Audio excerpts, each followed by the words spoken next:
everybody, and welcome to Light of the World. Today is probably going to be one of the highlights of all of uh, these shows that we've done up to date, although they all have been awesome. But I have been so excited to have this guest on here today.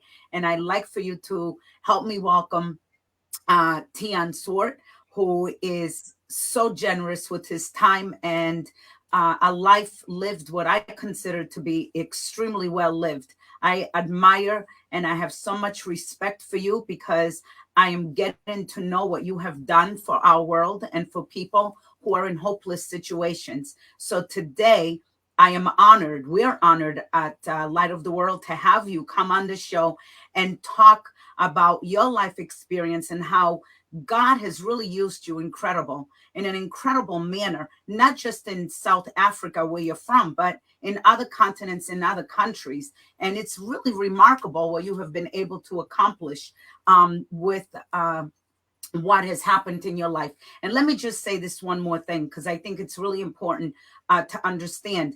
I have this way of living, let me just put it that way, for lack of a better words, that I believe when God allows tragedies to happen in people's lives, that he's allowing it with a purpose, because he's going to know what the outcome is. And he's expecting us to rise up above whatever it is that has happened to us and figure out a way to help ourselves, and in the process help everybody else who's around us, which is exactly what you have done and why I so admire you. So I want to thank you for coming on today, and you cannot be the last time you come on. So I'm just warning you ahead of time because we want you back.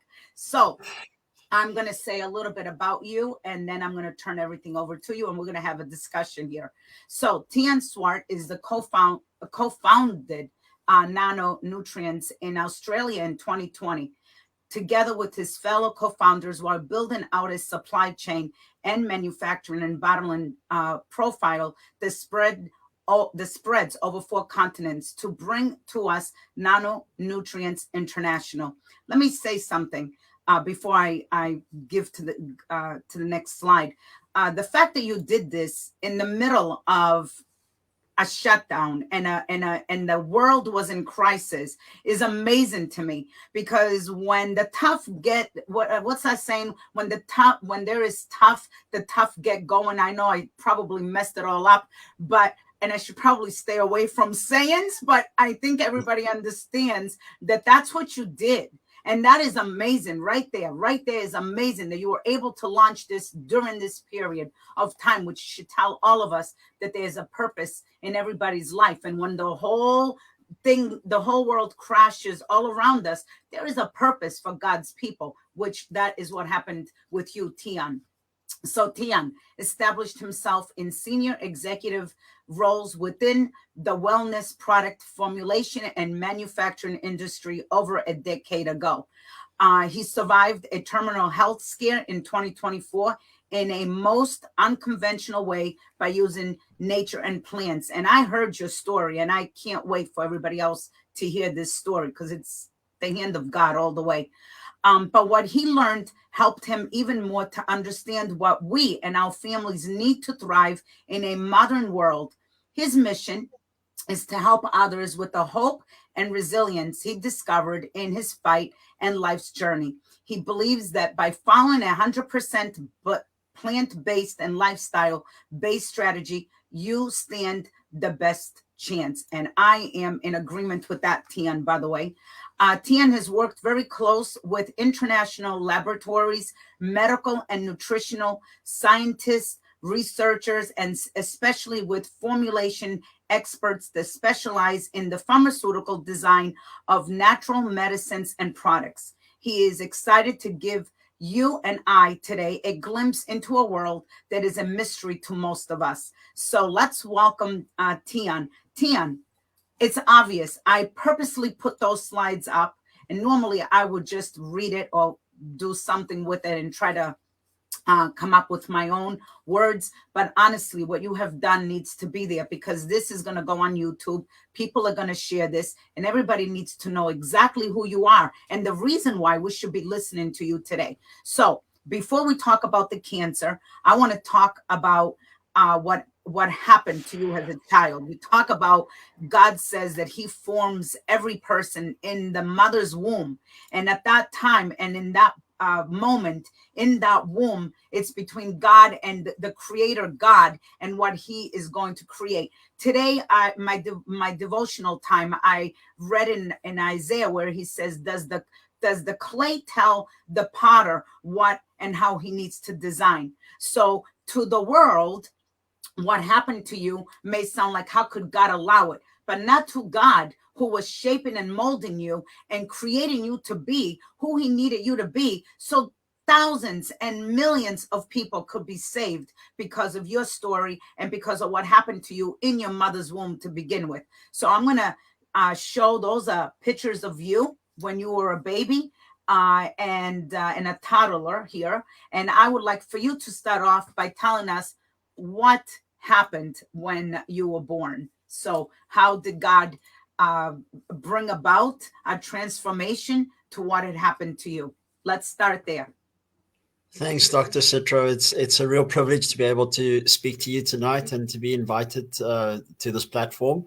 It's really great work that you're doing, and it's really scriptural. The just looking at the name of the platform and sharing the light and being a lamp in a dark place, as we instructed in Scripture to be. It's a privilege to be able to sit in front of you today after many times in my life that I thought I was not going to see the next day. Mm. To be able to sit here today once again makes me look back at every single one of those times where, according to man's wisdom, I should not be alive today. But according to God's wisdom and what He foresaw and what His calling was over my life, I'm still given another day. And every other day, it's one more day, and I live day by day, in anticipation of daily bread that can be shared with me.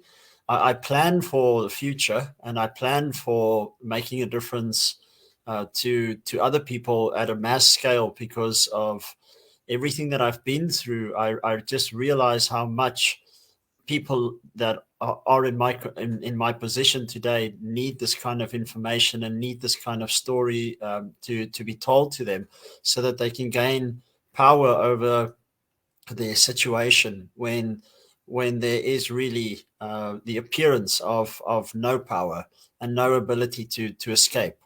And I can honestly tell you that, and I'll share that through my story tonight, is that I shouldn't be sitting here today, and yet I am. So Thank God.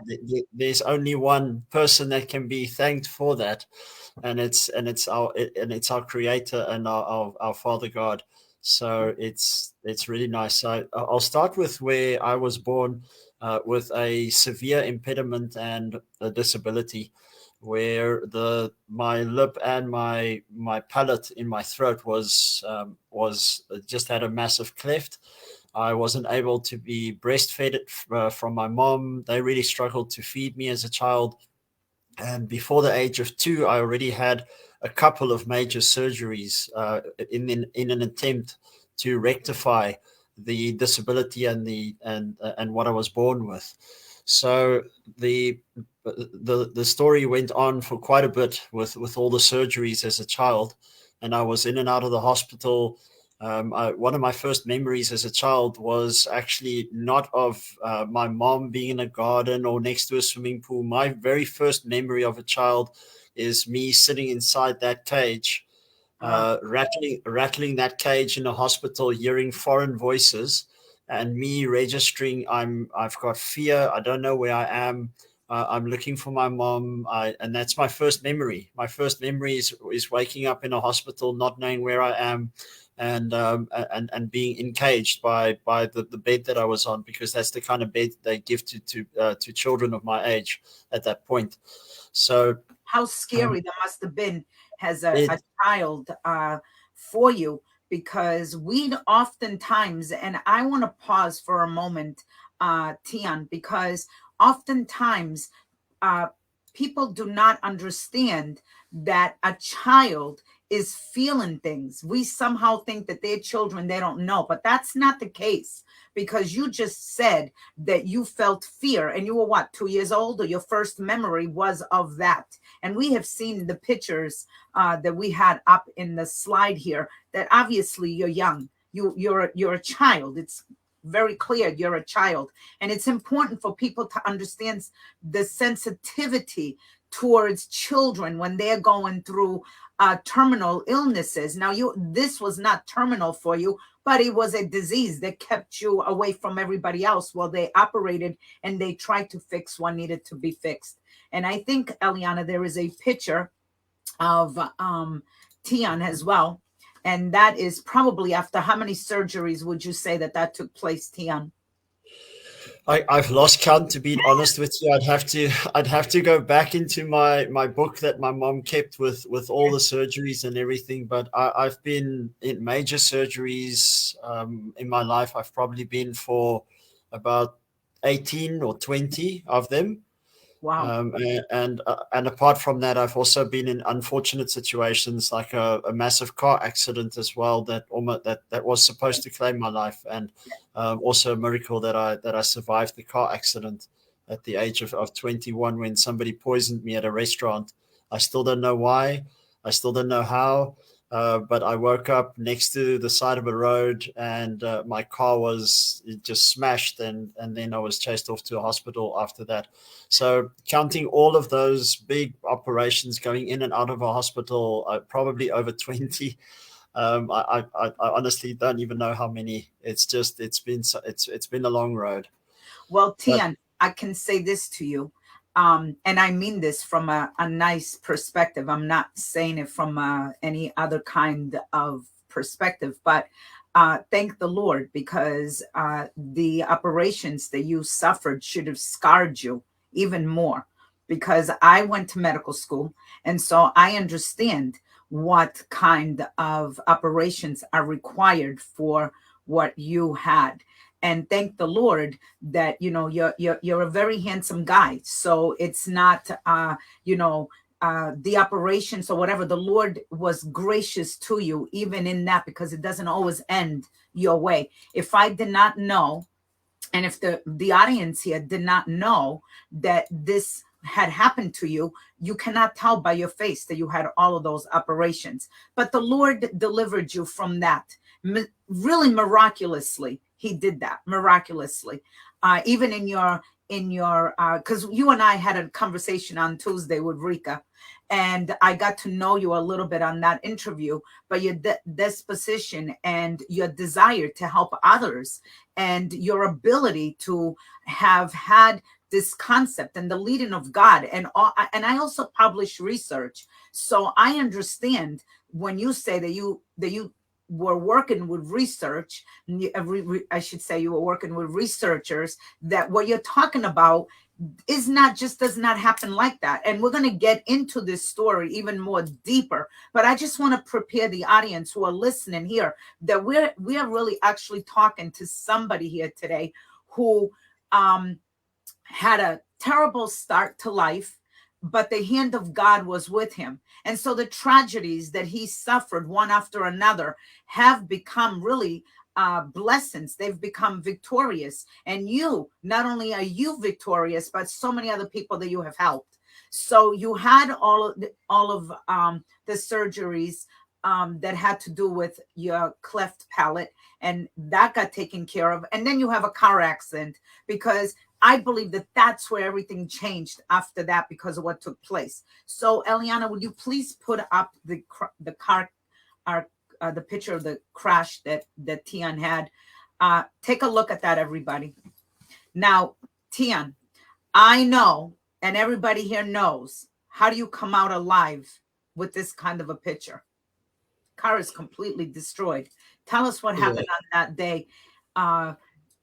Because it's because of this that actually brought you to where you're doing today, which is a blessing for everybody.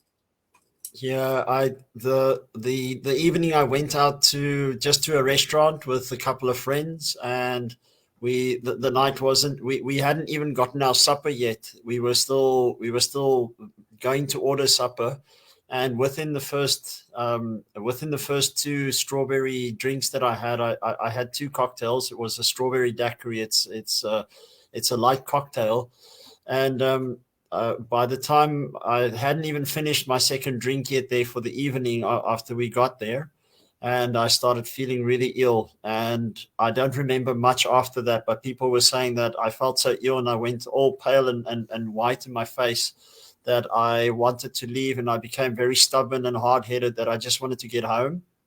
And apparently, what I did is I immediately went to my car. I jumped in the car and I tried to get home as quickly as I can.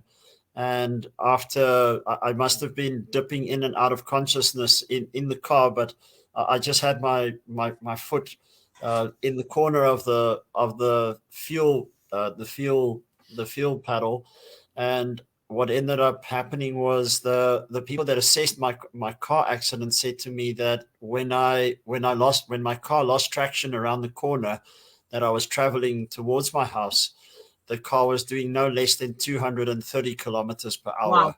hour at that point. Wow. So the fact that I'm alive out of that car, and how flat that car is and how tall I am, I'm 6'1", almost 6'2". I'm and you cannot explain where I would fit into that car. Now, I do have very severe injuries from that car accident. They were supposed to amputate 8 of my 10 fingers that I have, Ah, including a half a hand off of my right hand, straight into the wrist. But because of the relationship my dad had with the surgeon that he knew personally, the surgeon made a call that went against his training, because he said to me that his training was that if somebody with the severity of injuries that I had on, especially on my hands, that if he had to deal with that kind of level of injury, he would have to amputate to actually just that's lessen right. the risk of me bleeding out and dying from it. That's So what he ended up doing was, because he knew my family, he, like he explained to us, he just did an experiment to see if he could stabilize the wounds on my hands to number one, stop that the risk of me bleeding out, and then number two, if he could stabilize the wound, he was going to wrap it in plaster Paris and then try and see how long I'm able to wear the plaster Paris before I start bleeding again, and then obviously a further risk that I could bleed out. So he put my arm, both my hands in plaster Paris, and I walked around like that for 8 weeks. And for 8 weeks, I didn't start bleeding out in the plaster Paris. I didn't actually even know about the decision that they made and the call that they made. They actually didn't inform me at all. They made the call without me knowing, and I was just walking around with plaster Paris, not knowing actually what had gone on. And they were just waiting week by week, and I just went in week by week, and every week he would assess that I don't have any problems because my casts aren't turning into a bloody mess. And after 8 weeks of that, he cut the cast loose, and he didn't allow me to actually see him cut the cast loose. He had me put my hands through a screen that actually blocked me from seeing my hands, and then he right. was working on the other side of the screen, and I was just sitting there, a young 21-year-old, kind of looking the one way and impatiently waiting. I couldn't wait for the plaster Paris cast to come off because they were itchy and Sure. really bothered me. So by the time as he was busy cutting through, and I could hear him crack open the plaster cast, and there was just this one point where I looked at his face and I could see his eyes just do this as he was looking at my hands, and then he was making eye contact with me, and he was starting to ask me like questions in a very funny way, saying to me, "Tiaan, are you very healthy? Do you eat a lot of fruit? Is there or what I'm?" And then he started saying to me, "What I'm seeing here is not normal."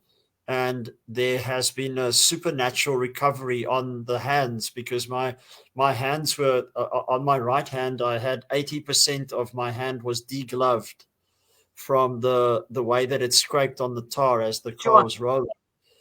And on my left hand, I was supposed to have an amputation. Now, I did have an amputation on my one pinky, a very small scar Very on that, small. very small. But you can see these two fingers are basically deformed. You can see there's still markings on this finger. Now that's still tar and material sitting in the bone and in the um, in in the finger itself, which is why there's blue markings over Yes, here.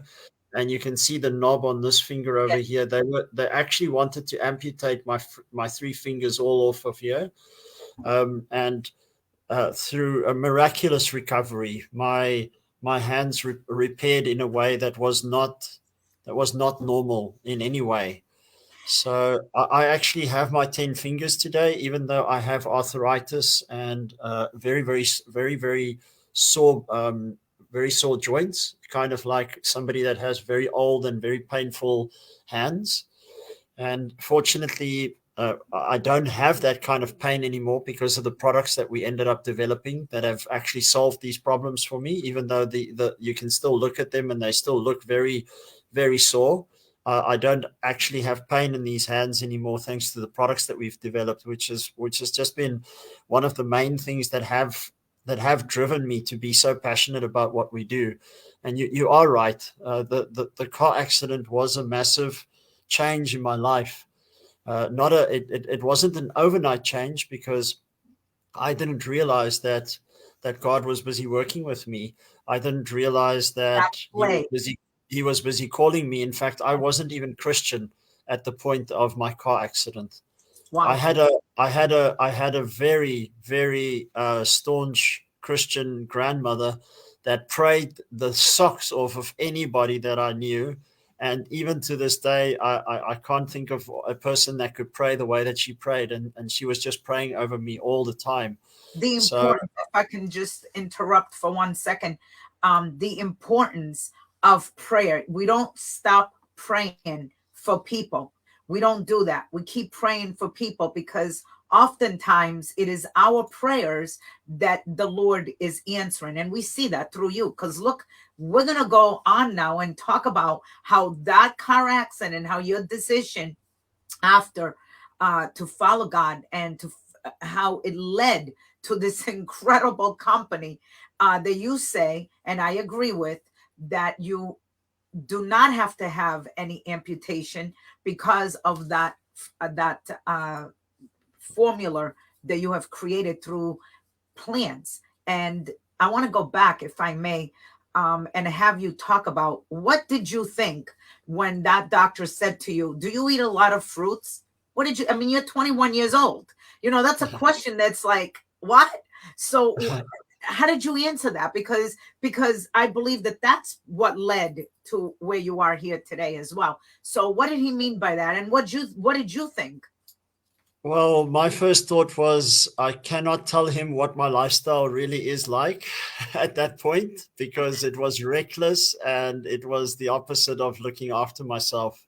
It was, I mean, I was doing gym workout and fitness stuff, but I was not following.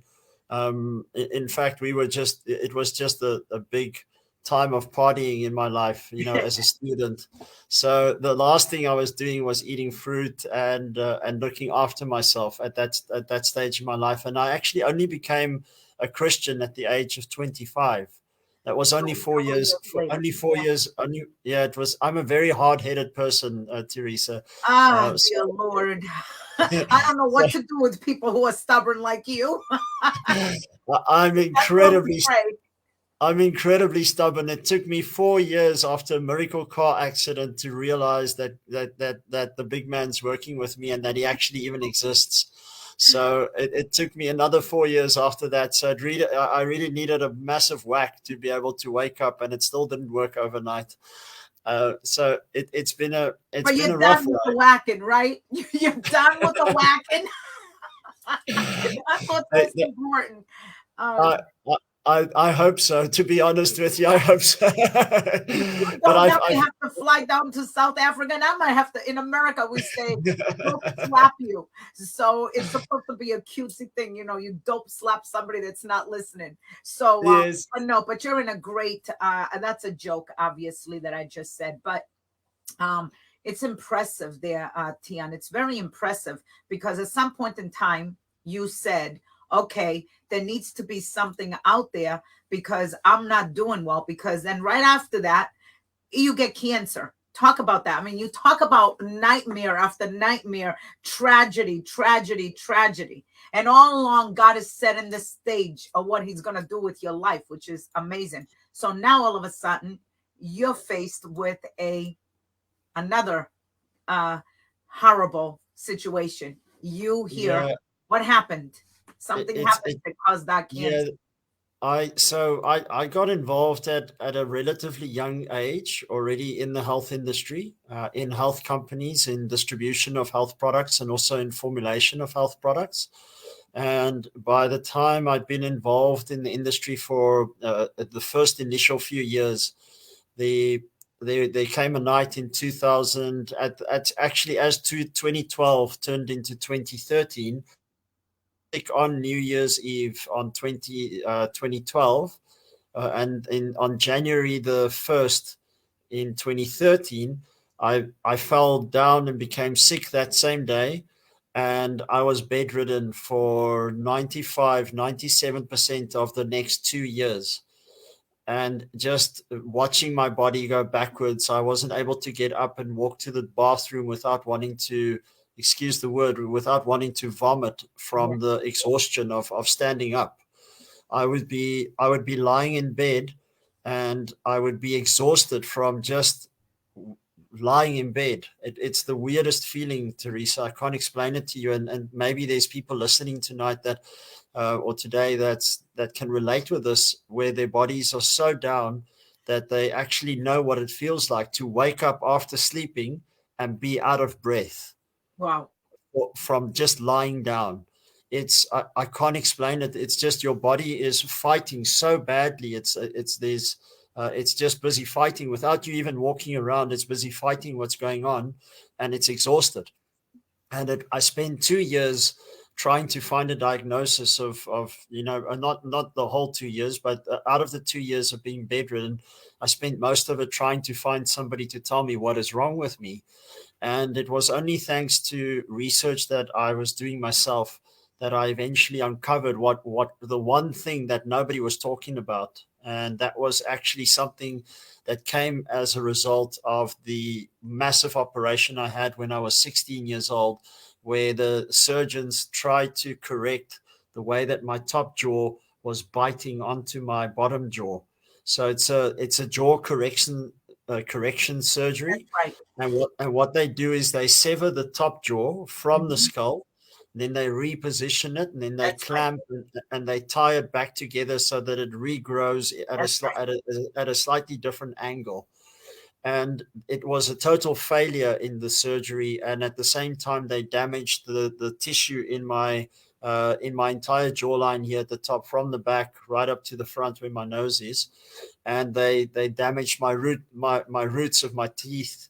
So I ended up having to get a lot of root canals, and these root canals became toxic over the years that I had them. And in 2013 was the combination of the toxicity from these root canals that ended up introducing poison from my bone, and I had literal gangrene and necrosis happening in the bone in my face. I still have some today. I still have to go for another surgery as we speak. I'm supposed to be going for a surgery, but I can't go yet because of where the company is at the moment, and what still needs to be done before I can just take some time off and go for another surgery. But in 2014, I went for the surgery to actually have the root canals removed surgically, where they scrape the bone, they remove the necrotic bone tissue, they scrape the bone, and then they sterilize it, and then they put synthetic bone pellets in there, and then they take your own DNA and your own plasma, and they put a patch in there to actually help it to grow back again to a certain degree.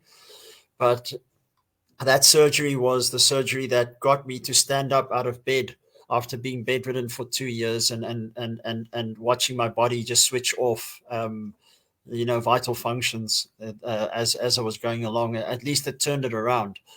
And that picture that you showed just now, where my cheeks looked like a chipmunk, that was right after that big surgery that I went for. And yes, that one over there. So at this point, I had already been bedridden for many, many months. In fact, over a year, almost 2 years.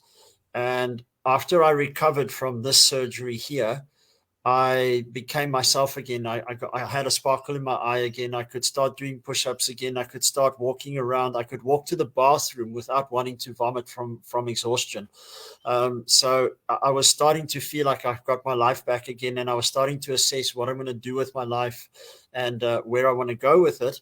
Because at the point where things got really, really bad from being bedridden, I resigned from the company that I founded in a few years prior to that, one of the health companies, because I just couldn't deal with the stress of being a director and a executive in a company anymore whilst being bedridden, because I kept working from the bed.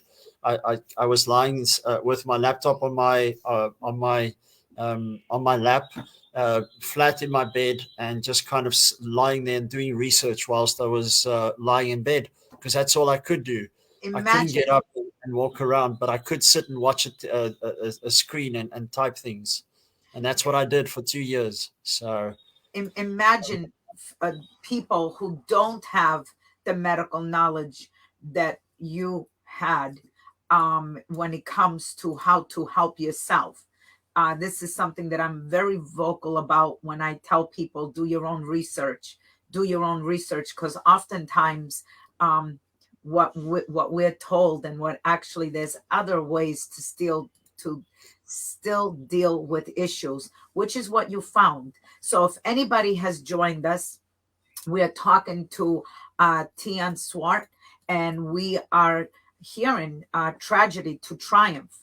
And he's had several health issues, and he works in the medical field. And now we're going to get into the good stuff, because now I would like for you to help us understand what you did to change the outcome of being bedridden, but also you did not lose your fingers.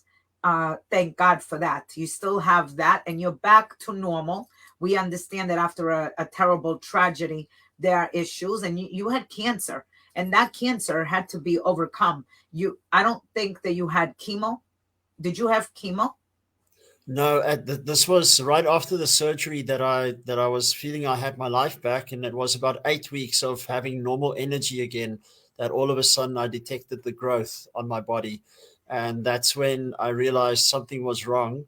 And I ended up not responding at first because I didn't know whether it was a reaction from the surgery that I'd just been through and the getting up from almost 2 years of almost 2 years being bedridden. And unfortunately, the growth just started growing more, and it became more clear to me that I had to go for a check on it. And the moment they checked on it, they did 1 to 2 checks with a sonar, and then they said to me, "Tiaan, you definitely have cancer. This is something that's growing very fast at the moment." They were busy tracking it, and within 3 weeks, my cancer growth grew by a centimeter, just over a centimeter within a few weeks. What kind of So cancer was it? it's the testicular cancer, but it's what they explained to me was the more dangerous That's testicular right. cancer, the one that can go up into the lymph nodes and into the That's brain. right. And you So were they young, and you were young too. And usually with younger patients, the cancer will absolutely grow that much faster. So that's true. so So yeah. you decided to take uh, your life in your own hands and do something that was unconventional and saved your life. So please listen very carefully to our audience. And if you have not shared this video, we just want you to share it now, because he's going to talk about things that he did that saved his life. And that's why we're doing this show here today. Many people have accidents, many people have tragedies, and many people come out victoriously. Whether you believe in God or whether you don't believe in God, what I just said to you is an accurate and truthful statement. But what makes this story incredible and triumph is what he did that healed him and is helping so many others out there as well. And it isn't just cancer. So whatever you are dealing with, whether it's diabetes, high blood pressure, cholesterol, Crohn's disease, whatever it is, heart issues. I think that you should pay very close attention to what is being discussed here today. And you can always take it to your doctors and have them take a look at it. Always work with your doctors and always go with also their recommendations. We're not telling you to do anything different here, but what we are trying to tell you is that there are things that you can implement while you're also doing other things that are medically uh, possibly what is being recommended for you. And Tiaan, this is where I really want you to take off, because there are people who are hanging on a thread of hope here today. And there are people who have cancer. There are people who are dying. There are people who are very ill and they don't know what is wrong with them. And now they are in their last thread of hope, literally. And the reason why you're here today, because I really want you to dive in and tell the audience what you did that changed everything around, because you're cancer free. How long has it been now that you're cancer free? I was diagnosed in 2014, and I went for a checkup last year. I think it was in 2021. And then the doctor said to me, Tiaan, I can't believe that you're back. What happened to you?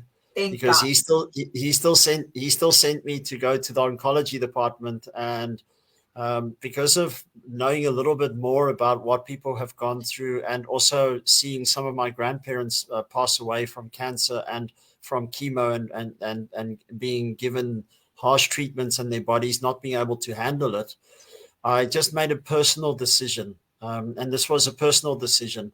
I felt like there was no chance that my body could deal with anything else more than what it's been dealt with already. And the only option in my mind that existed by the time I had the diagnosis was to find ways to strengthen and to help my body, to do the things that it still was capable of doing. So I ended up not going to the oncology department. The doctor told me, here's your slip, go your reference slip, go to the oncology department. And I had to walk out of his practice and turn right to go to oncology. And I walked out and I turned left, and I just felt like I couldn't go there. I couldn't deal with that now. And I had gained the firm belief that my life was in God's hands. That's right. I'm not saying anybody else mustn't do surgery, or, That's or right. they mustn't do chemo, or they mustn't do radiation. That's There are cases where you have tumors that are busy growing, and the tumor can be pressing on a vital organ, or a that's right. vital artery. That's right. And then you're actually in danger that if that growth grows any more, You're it gonna can die. cut off that function. So Yeah. please do not listen to what I'm saying today and then see it as medical advice, because I'm not giving medical advice. I'm just giving a testimony of what I went through with my unique position that I was in. And also I was just very, very tired, to be honest with you. I just couldn't take it anymore. I'd already, and I'll be totally honest with you. There were times in the 2 years that I was bedridden that I wished that I could die. I Um, understand. there were times where I would wake up, and I wake up tired and out of breath, that I would lie there and I would start crying, and I would start praying that I just have a little bit more energy so that I can go and take my own life. Ah, Um, I can't explain it to you if you haven't been in that situation. I don't know if you cannot imagine it, but I can. it's very, very difficult to be in a position where you honestly feel that there is no hope, and that there is only one way that this thing is going to go, and that's that you're going to die, and Yeah. that you have to deal with it. And then you But just that's start not what wondering, happened. well, and that's not what happened. That's So not what happened. Thank God so that that's not what happened with you. So now yes. you have this, and yes, I think that there are a lot of people out there that are in hopeless situations, and this is what this show is about. This is what TOH is about, Thread of Hope. This is what I'm all about, is bringing hope. And you said it correctly. Follow what the doctors have to say to you, but also do your own research and see if there are things that you can implement at the same time that other things are going on. There's nothing wrong with that as long as you and your doctor work together. So you did something that was you were supposed to go to chemo. You did not go to chemo. How? And you were in a position of depression, obviously, with good reasons. Your Yeah. whole life, from a baby to this point, has been one tragedy after another after another. And yes, any normal person or non-normal person would come up with the same conclusion. I can't take this anymore. Lord, just let me die. But that's not what God had for you. And I'm grateful that that's not what he had for you, for not only your life, but what you are doing right now to save other people um, who are going through. And I started the program by saying that, God allows certain things to happen to certain people because he knows he can trust us with what we are carrying, because there is a purpose and a plan for everybody's life, and it has to be accomplished. So that's what you did. So I want you to talk to us about what brought about nano products, if I'm saying it correctly, if I'm pronouncing the name correctly. I should have asked you if that's the right pronunciation of the name. But something got birthed because of this, because of all these things. Now you got to heal your body. So what did you do? I really want you to talk about that so that people understand what you did. That's so important that they should really check it out for Yeah, themselves. so in the process of being involved with health companies, I had the privilege of witnessing something that was quite remarkable.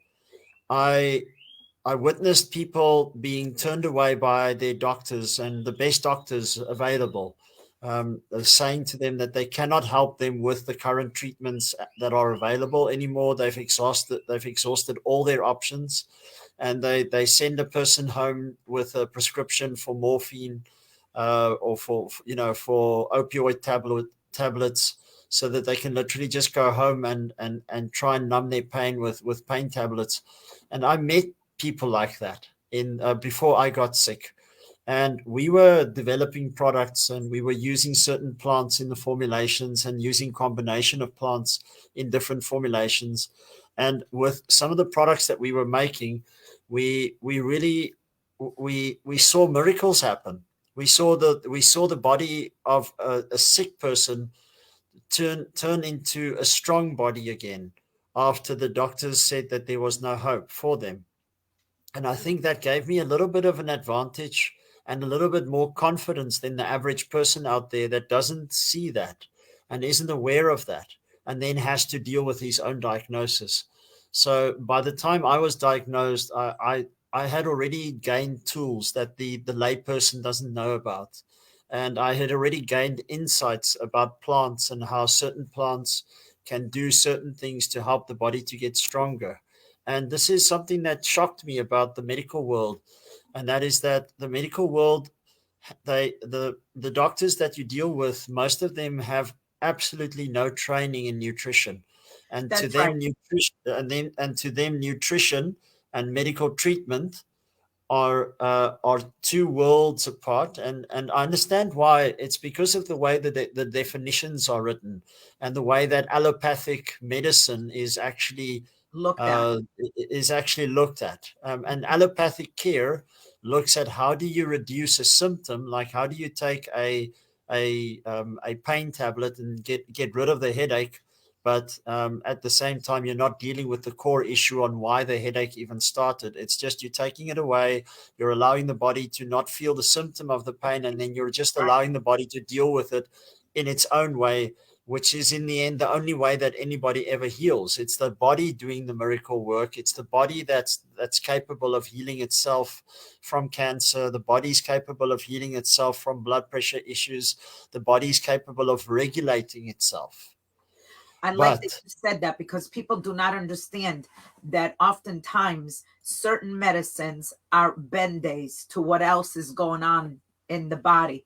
And so, having gone background in medical, I understand that I never received, of course, I did not continue. So I never finished But even in that aspect, things like vitamins and nutrients are very small covered, very much so, because it's everything is medicine. And yes, we need medicine. We are for medicine. We believe in medicine, but there is things that we still have to do for our own body in order for it to heal itself, because the medicine might heal certain symptoms, but they do not go to the core often and heal whatever else needs to be done. So for example, blood pressure. Let's just talk about blood pressure for a second, because it's an easy thing to talk about. You know, blood pressure, you take medicine, that's great. But if you're not still following a diet and a certain thing, that blood pressure is, you're just going to require, your body is going to require more medicine for it. But there are things that you can do. Stop eating salt, for example. I'm just giving an example that any doctor will tell any patient who has high blood pressure, go easy on the salt. That's what that's one of they're going to say exercise. So I think I'm okay making that statement because it's so minute, can't get myself in trouble with that statement. But but there's more than that. And I really want you to say, how do we have to take what's in the plant and or in the fruit, whatever, we're talking about plant based, and that includes the fruit, obviously. So how do we do that? I mean, what do we have to eat? Like, what is it that we have to do in order for us to be healthy or to cure ourselves, along with other medicine? If the doctor wants you to be on medicine, that's fine. But along with that medicine, there's still other things that you can do in order to cure yourself, until eventually, hopefully, God willing, you'll be able to move away from the medicine. So what is it that we need to do? Well, for example, the study that I shared with you, even though I've got an incredible library of different studies and different scientific references, I chose to only send you one of them for this talk today, because we really have so little time in only one talk to actually cover a subject. Yes. And we run out of time so quickly. So I see that the one research paper that I shared with you is now shared in the talk at the moment. Now, Yes. there's what they looked at is, for example, you've got antioxidants, and most people even people that don't know about health have heard of the word antioxidant. That's right. And they'll say, most people will say, "Oh, isn't that the stuff that's in red wine that they say is good for you?" and it's true. Yes, it's the stuff in red wine that is good for you, but you Great must notice people. Great. also they didn't say the alcohol is good for you. They said the antioxidants is good That's for you. right. So anyway, I've got nothing against anybody that enjoys their red wine. I'm just talking about antioxidants, and it's an Correct. easy way for people to know what they are. Somebody's heard somewhere. Now, antioxidants are something that has been incredibly misunderstood in the past. In fact, most of your oncologists, if we're talking about cancer now, we're talking about inflammation diseases that are a result of inflammation. Then you have to look at what an antioxidant is to actually understand that you have the power within you to make choices of eating foods that are rich in antioxidants. And why would you do that? Why would you want to consume more antioxidants in whole foods? And the reason for that is that, like this study that I shared, is a study from 2015, and they actually looked at patients that went through treatment of chemo and radiation, and they wanted to look at the average lifespan that a patient has going through these treatments and what are their likelihood of surviving the treatment. And what was fascinating was that they uncovered that if you can give a person enough good, balanced antioxidants that come from a plant-based source, not a synthetic source, That's right. then you can increase the mortality. You can decrease the mortality rate That's right. of patients that have cancer just by giving them antioxidants, because the antioxidants protect the good cells and allow the treatments to target the bad cells more effectively without hurting the good ones. And So your study is correct, because you're not that study that you posted here is not the only one that I haven't read yours yet, but I have read about this, and what you're saying is absolutely 1000% correct. That's why I tell people, educate yourselves. Gotta yeah, educate yourself to understand. And there is this, and I know you're okay with the cancer because you passed that 5 year span. yes, So correct. within the That's first correct. 5 years, And that's that's the right. 5 years, correct. So this is the thing. People don't. I wanted to pull my hair out of my head when my mom got cancer. Now, my mom passed away 2 or 3 years ago from cancer as well, and she was not capable of changing her lifestyle in even the minutest way. And even with seeing what happened with me and seeing what I went through, it was not enough for her to not follow conventional treatments that she was recommended. And what I wanted to pull my hair out of my head, because my mom had an oncologist that told her it doesn't matter if she drinks Coca-Cola. Oh my, It doesn't matter if she eats whatever she wants, and she must enjoy it while she can. And that's what the treatment is for, and that she's going to be given the right treatment, and she can know that that's her best chance, and that these treatments will probably help. And I makes wanted me to just crazy. pull my hair out of my head, Makes me because crazy. it makes me absolutely crazy that they cannot look at the recent research that has been more than just one study. As you say, Teresa, there are multiple studies out on Yes, this, and you can actually prevent your body from losing hair on that's right. chemo treatment by That's having right. the right antioxidants in your diet.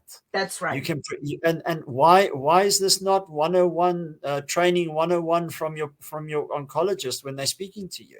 I could You answer know, that question, but I will be quiet so that I don't get into trouble. This is why we're doing this today, there, Tian. We're doing this today because we love people. So we're going to say again, follow whatever it is that your doctors are telling you to do. And in addition to that, use common sense and understand that we have plants based nutrients that will help us with certain issues when we are dealing with certain health issues. And that's why we're doing this today. And I will not make my comments about certain sodas. Let's just put it this way. In my home, those things are probably utilized maybe 3 times a year, simply because I still have children that once in a while want to have a root beer or ginger ale. But there's certain, like Coca-Cola, that certain things do not come into my home. So because I understand what they actually do, and this idea of you can eat whatever you want and be okay, that's just not true. You cannot eat. Tell a diabetic that it's okay for them to go and eat sugar and carbs, and it's okay. It's yeah, not okay. But everybody's got to do what they got to do, and it's really great that I did not know about your mom, but it's very important. There are people that you can, there's this saying, you can lead a horse to water, but you cannot make that horse drink. And I'm not calling your mother a horse, but you understand what I'm saying here. You can show the proper things that you need to do, but the responsibilities on us. Myself, this is yeah, why I'm going to say it again for the most a millionth and one times. I always say, do your research. You do your research. You figure out for yourself, because if you figure out for yourself, it's not I who am telling it to you. It's not you, Tian, who is saying it, but it's me. I need to take control over my life and over my family and see what is best for me. And like you said, there are times when, yeah, you have to do some intervention, and you very, very eloquently put it. There are times when you need to stop that growth, and there's only one way that you can do it, and that is through intervention medically. But there are things that you still need to do when it comes to nutrition. And you know what, Tian?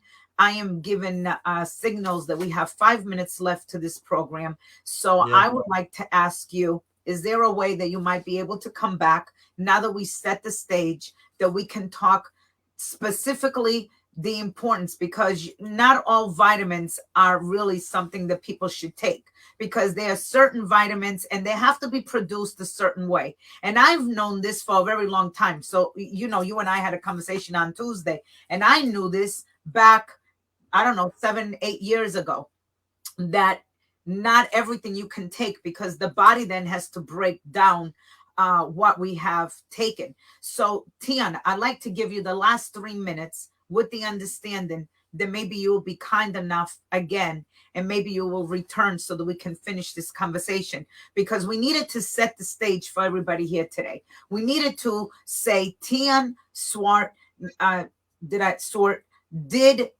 does know what he is talking about. His life is an actual example of doing things the plant-based way that saved his life. So we know what he was, the genetic that he was born with. We understand the car accident. We understand that due to the treatments, there was some poisoning going on in his body. And then on top of all of that, now he has cancer. And now this is where he makes some discoveries that literally healed his body. And we need to understand what these vitamins and these nutrients are all about. So can you wrap us up, Tiaan? And I hate to put you on the spot the way I just did, but is there any way that you will consider coming back so that we can finish this according to your timetable, so that we can allow the people to understand this concept? But there is more that they need to do. It doesn't end here. We're not saying go take this and go take that. They have to be you have to look for the product that is one that's going to heal you, not cause more damage. So is there a way you can wrap that up? I'm sorry to do this to you today. No problem. I totally understand. We live in a very fast world. So the what I can wrap up to, number one, yes, I'd love to come back and continue the conversation. I do understand that this was only the first session, and there's no way that we could cover everything. And also, I'm also not saying that I know everything. I don't know everything. I just know what I've done before, and I know what I have discovered so far, because I make it my business to discover more and learn more.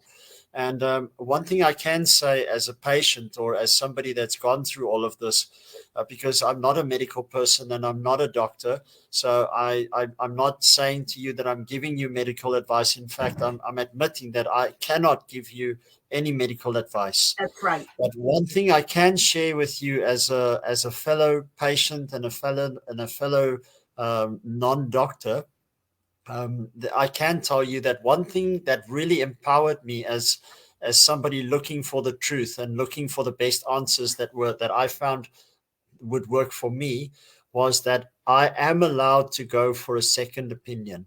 That's right. And I am allowed to go for a third opinion. In That's fact, right. I'm allowed to go for 10 opinions if I want to. That's right. And that is one thing that empowered me, is I found out that I don't have to listen to a doctor if I don't resonate with the message he's giving me. So, and I was very liberated by the fact that I could find other doctors with the same qualification as the ones that didn't resonate with me, and some of them even with more qualifications than the ones I didn't resonate with, that I actually ended up resonating with, and that they ended up sharing stuff with me that they learned that was outside of their original training, that they said was obviously something that was important to understand on top of their training. So when I can honestly say to you, if you're speaking to somebody and the doctor tells you, gives you advice, or you walk out there and you're scared to he scared your socks off of you because he told you you're not going to live anymore, you're going to die, and this is going to happen to you, as if he knows. I can tell you now, you don't have to believe any one of them in those silly statements they give you. You can go to another doctor, find another doctor that doesn't scare you, find one that empowers you, find one obviously that has the right qualifications, so that you're obviously speaking to somebody that knows what they're talking about. But try and find a doctor that believes what you believe. And if you believe that the body can heal itself, and if you believe that God is the one that has your life in your hands, in his hands, and if you believe that God can give you an empowerment to deal with the challenges that you have, then go find a doctor with the right medical qualifications that believes the same as what you believe, and then ask for treatment, and then look for a way that you can co-work with that medical professional, That's because right. you have to manage the medical advice that they give you. That's right. And this is the thing, they are giving you medical advice, not medical gospel. That's And that's right. don't let them believe, and don't feel like you should believe that when they think they're giving you gospel, that it is gospel, because it's medical advice.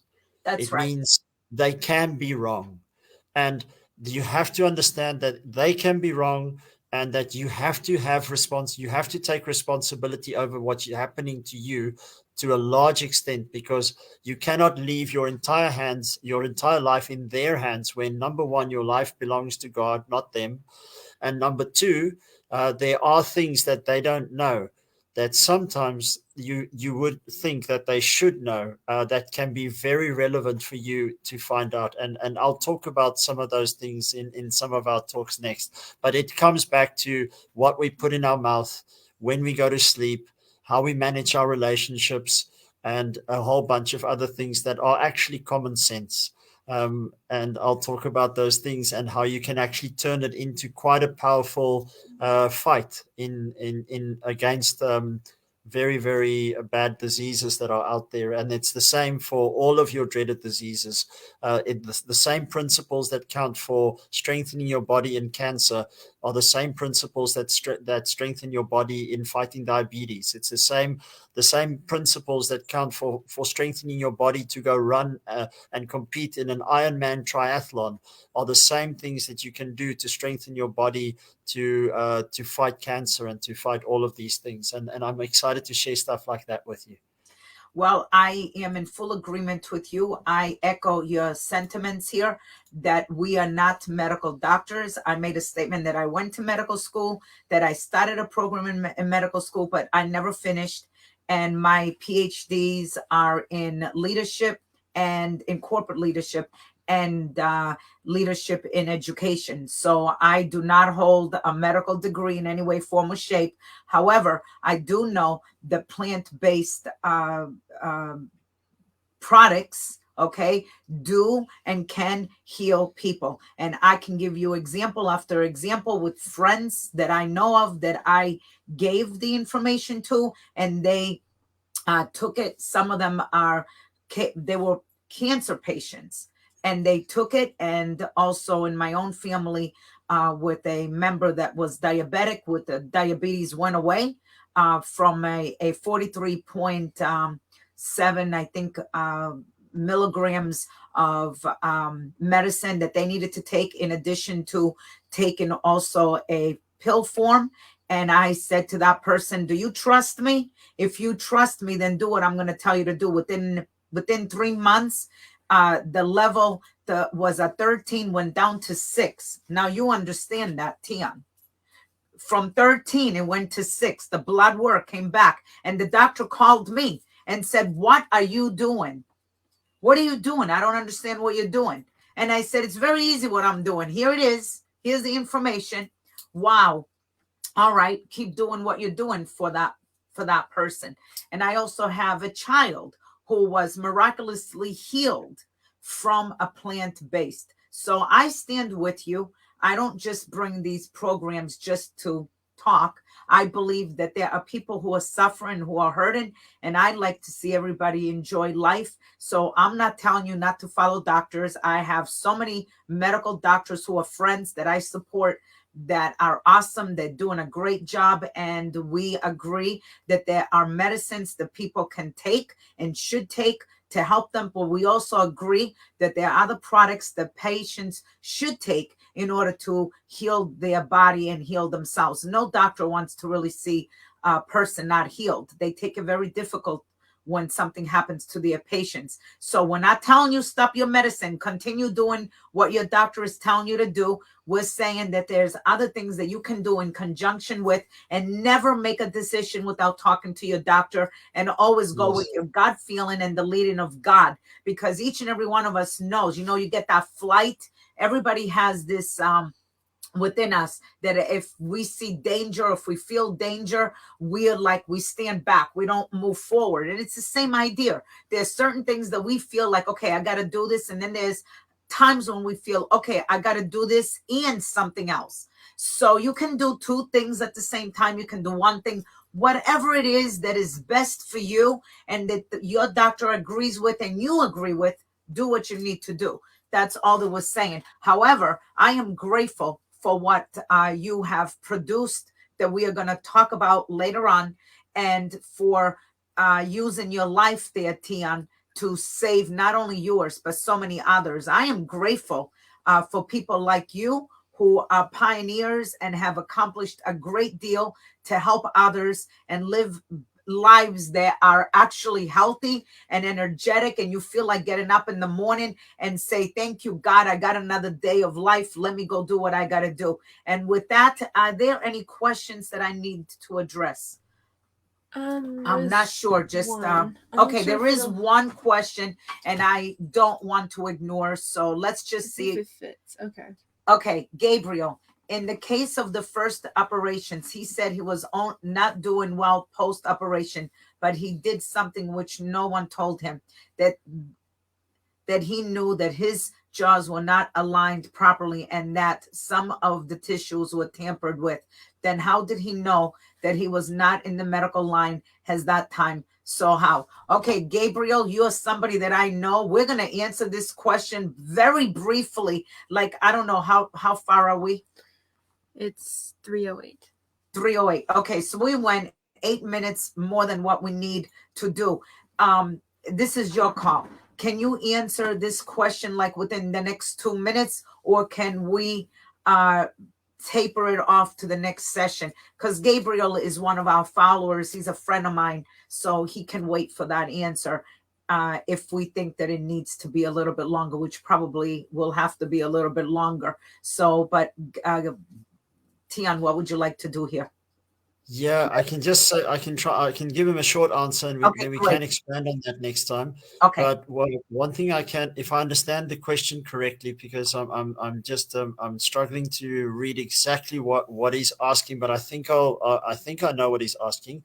Is how did I get to know what was wrong with me, and how did I know it was traced back to that one operation that I had with my jaw surgery. I didn't actually know, Gabriel. I found the only thing that wasn't being talked about was medical literature referring to the potential that symptom X, Y, and Z, which I was experiencing, could be caused by toxicity in my jaw. And it was the only thing that could still fit the symptoms that I was experiencing. And then I went for an X-ray around that, and then I found a maxillofacial surgeon that was doing reconstructive surgery, and he did a X-ray scan on my face and confirmed that there were massive black spots in my skeletal system in my face that shouldn't be there, and that those black spots indicate that there are areas where bone mass has deteriorated, and it could be right that I could have an infection. But the only way that they could know whether I was right or wrong in my hypothesis of and my potential diagnosis of what was wrong with me was to literally cut me open and go and dig in there to see what was wrong. And when they cut me open, they could see that it was the problem that we managed to think it was, and that they then removed it. And then the results I also got from after that surgery, where my symptoms that I had for 2 years literally just started disappearing, actually confirmed that it was right. We did actually pinpoint it correctly. You never know 100% until you go through the treatment protocol, and then you learn from that. And that's the only reason I could see in the end that we were right. But I didn't know 100% beforehand, and I had to go with what I was being led with. And I feel God was busy leading me to this answer that this was the problem, because it's not something I knew 100%, but I had to go with it. It was the only thing that was left, and I had to trust that that God was leading me that direction, and I did. There was a bit of a leap of faith, but it was based on evidence as well. And that is exactly, thank you, Gabriel. He said that you answered it. So thank you so much. All right, Tiaan, it was an honor and a pleasure to have you. And now we're going to have you again. So hang on for a second while we close out. I'm wishing everybody a wonderful day, evening, wherever you may be, a great weekend. Have hope. Believe that God has the answer for you, because he does, and hang on, because if you're willing to follow his way of doing things, then you will definitely reap the blessings of living the life of that is what we consider life, a life that is lived following that which how the Lord leads. So we want to thank you again for joining us. Tiaan, hang on a second while she closes us out of the program, and we'll see you again next week at the same time. Have a wonderful day, everybody. Thank you for joining Light of the World.